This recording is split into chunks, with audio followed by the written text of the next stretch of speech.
This winter night began with a single phone call at 22:40 when the snow was falling so hard it erased the road ahead. A police officer driving alone into the storm never expected to find a starving German shepherd puppy standing guard over a blind white kitten inside a broken box. The puppy did not bark. He did not run. He simply stood there like a soldier protecting the only soul that trusted him. What happened next changed all of their lives forever. Stay with me to hear this incredible true-style story of loyalty, hope, and miracles.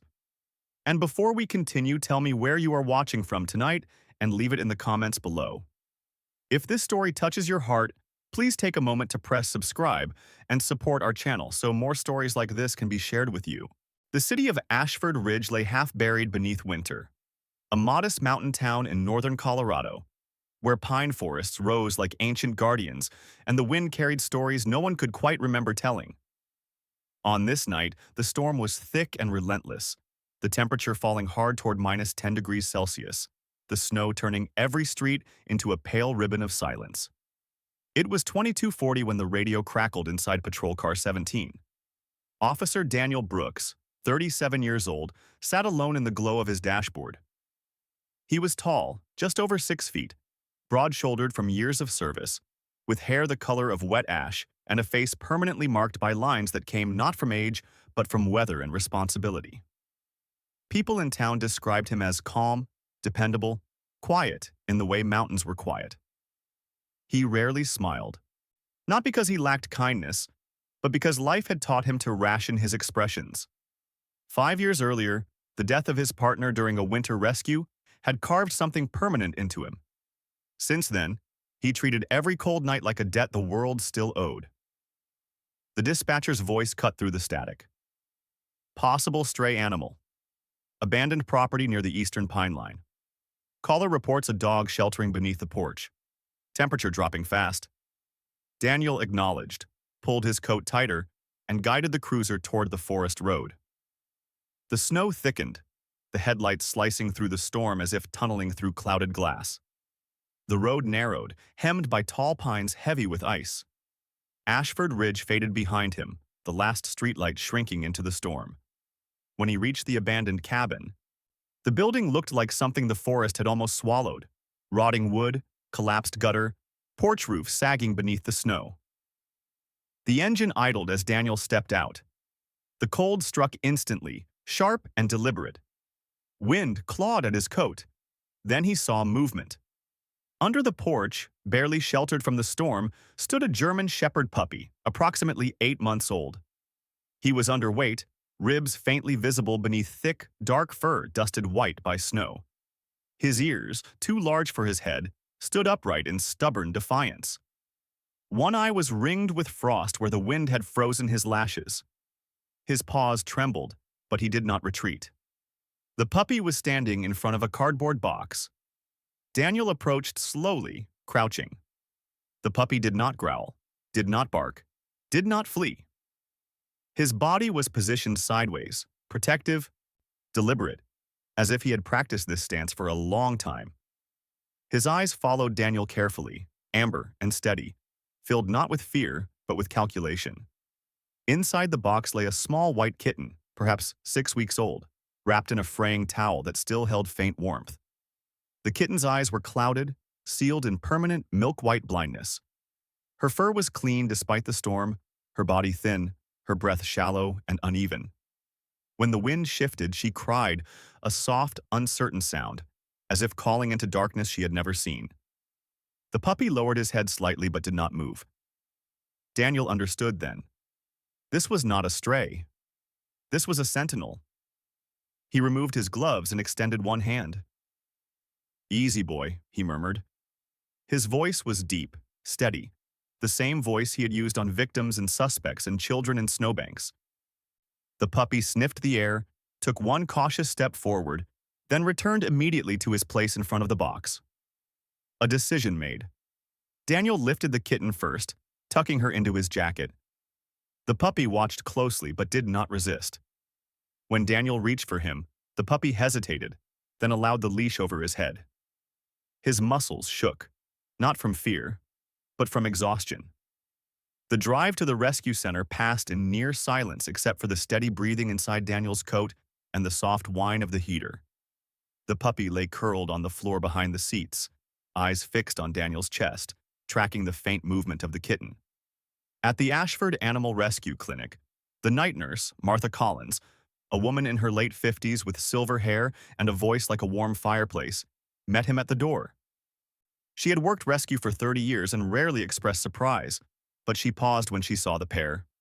"Well," she said quietly, "that's something." The veterinarian on call, Dr. Samuel Price, early 40s, lean, kind-eyed, examined them. The puppy showed signs of malnutrition and frost exposure, but no fractures. The kitten was diagnosed with congenital blindness. Her optic nerves had never formed correctly. Surgery was impossible. They named the dog Aries, strong, unyielding, watchful. They named the kitten Luna, gentle, pale, constant. That night, Luna cried whenever Aries was not close.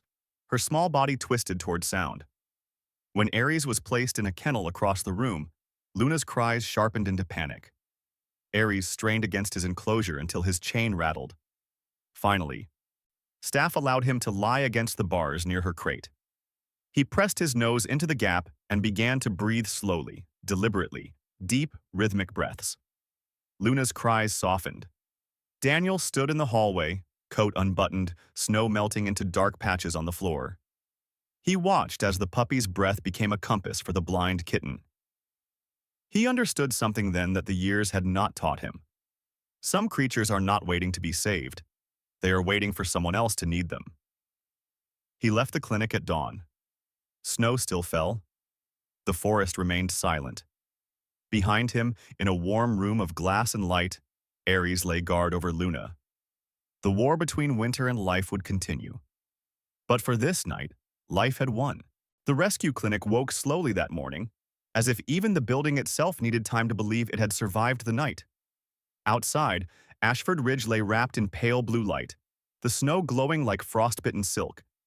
Inside, warmth hummed through the walls, carrying the mixed scents of antiseptic, coffee, and something quieter. Hope. Luna lay in her crate near the east window, her small white body curled within the same worn towel Daniel had wrapped around her hours before. Though she could not see the pale dawn, her ears twitched at every sound. The distant clatter of bowls, the soft shuffle of shoes, the murmur of human voices. She was 6 weeks old, blind from birth, her eyes sealed behind milk-clouded film, giving her face the strange, gentle expression of a creature who lived entirely in the present. Despite her fragility, there was a quiet stubbornness in the way she pressed her paws against the floor whenever she felt the absence of something she needed.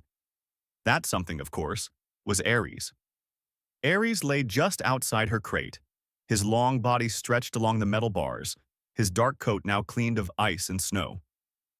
Under the fluorescent lights, his fur showed deep black along the spine, fading into warm tan along the chest and legs.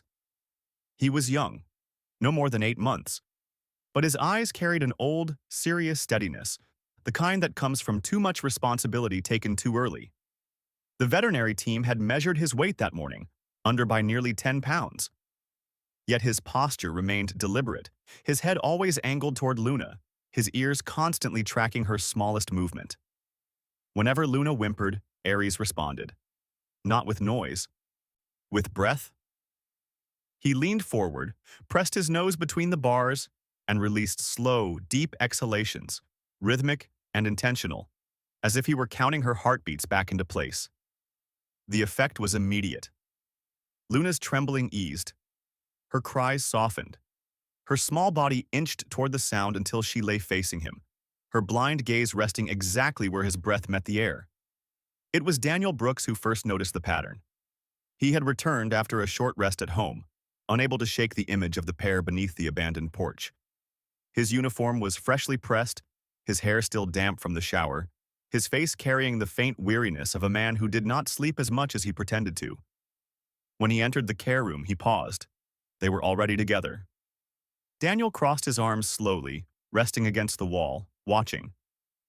He had seen partnerships in war zones, in search and rescue operations, in police units where officers trusted each other with their lives.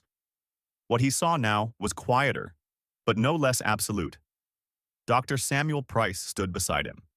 She panics when she loses his sound. We separated them for observation this morning. Didn't last 5 minutes. Daniel nodded. So they stay. They should, the vet replied. Medically, they're stabilizing. Emotionally, this is keeping them alive.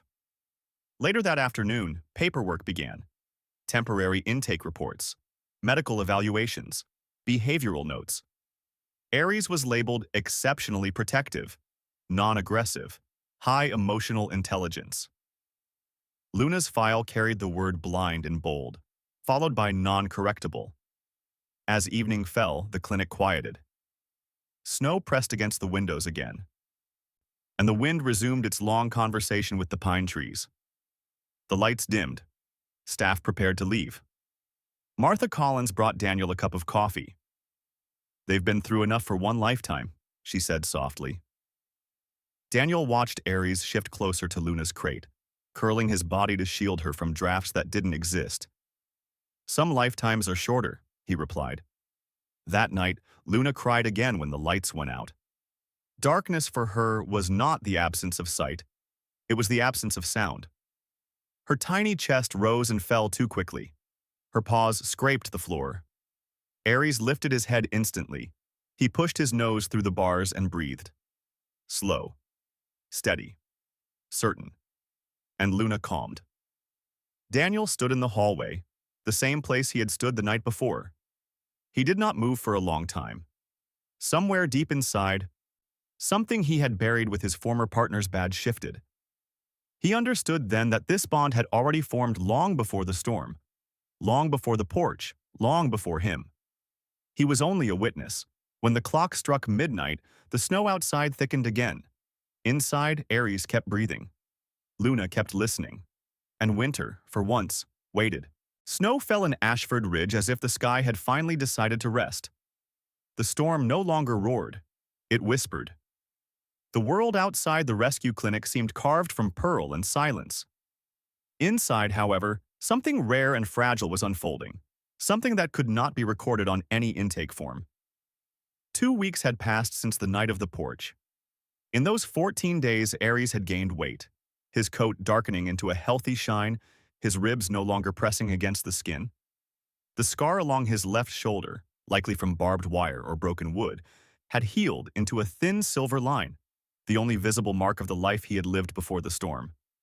He moved carefully, never rushing, as though the world were something sacred that required permission before being crossed. Luna, still no more than 6 weeks old, remained small enough to curl inside the curve of a single human palm. Her blindness did not weaken her spirit. It sharpened it. She explored through touch and sound, mapping her surroundings with whiskers and paws, every movement cautious yet curious. Her cries had softened over time, no longer panicked, now only uncertain when Aries was out of reach. Daniel Brooks visited every day. At first, he told himself he was simply following procedure. The officer who found the animals often stayed updated on their status. But soon, he realized that explanation no longer fit. He brought treats. He brought toys. He learned their schedules.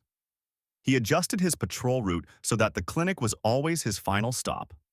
On the 15th day, Dr.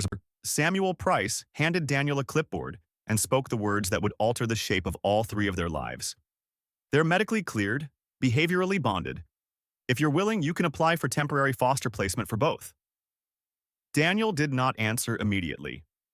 He was not a man who made decisions without consequences in mind. He lived alone in a 1-bedroom apartment above the old hardware store. His shifts were long. His heart carried fractures that had never fully healed. He had buried a partner and learned how to keep breathing around that hole. Taking responsibility for 2 fragile lives felt dangerous. He signed anyway. That evening, Daniel brought Aries and Luna home. The apartment was small, clean, and quiet. Snow pressed against the windows. The heater hummed. Daniel laid blankets near the couch, built a temporary enclosure, placed Luna's bed near Aries' mat. Aries stepped inside cautiously, ears high, posture alert. He circled the room twice, nose to the floor, then returned to Luna. She touched his leg with her whiskers, as if confirming the world had not changed without her consent. Every night that followed became a ritual. Aries would walk slowly across the apartment, stopping at each threshold, checking corners, listening. Luna followed by sound, whiskers brushing his leg before every step. His footsteps became her path. His breath became her light. Daniel watched from the couch, a man who had once led search and rescue operations now humbled by the quiet miracle unfolding on his living room floor. He learned their languages. Aries' silence meant protection. Luna's stillness meant trust. The storm outside deepened. Inside, a world learned how to believe again. By the time the third week of foster winter arrived, Ashford Ridge no longer felt like a town but like a frozen cathedral.